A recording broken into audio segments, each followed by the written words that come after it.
เจริญพรเนาะออกตอนเย็นโยมนี่มาเอามาหอด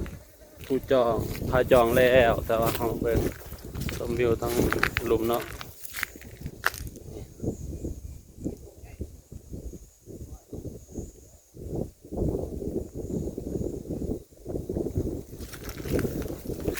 มาพี่เย็นเย็นแต่เขาสิบ่ได้พักนี่เด้อเขาสิได้กลับไปพักอยู่ภูเขาเพราะว่าอยู่นี่บ่มีน้ำพาจองโตพาจองให้หลายให้คือนี่เนาะมันจะมีพุทธรูปอันนี้คือพาจองมันเป็นคือคันจองเขาก็เลยเอานะพาจองแค่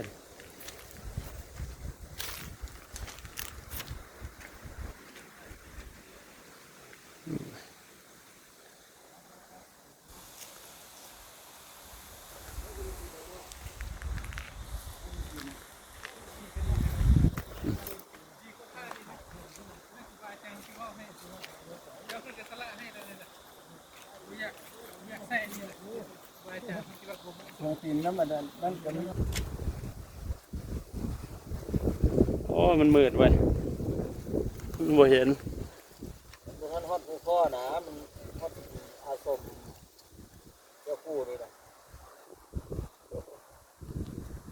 อาสมเจ้าคู่ฮอดอัน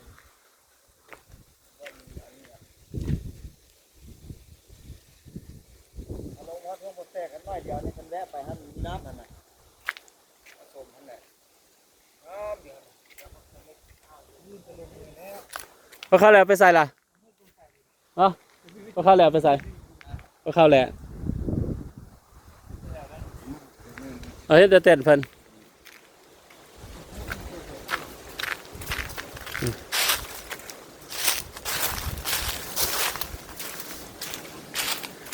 ก็สิไปภูข้ออีกแล้วนี่โอ้ชมวิว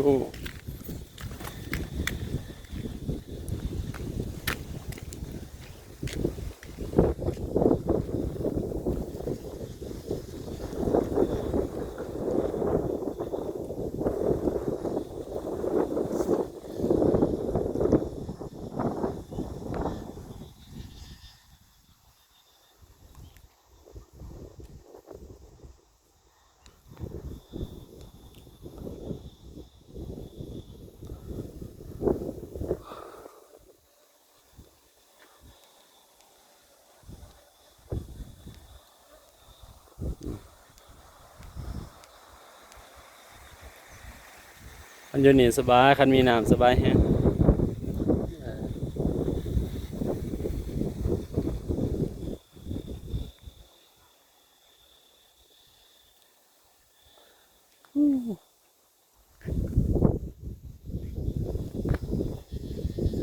ยามกลางคืนเราจะเห็นแสงไฟนะ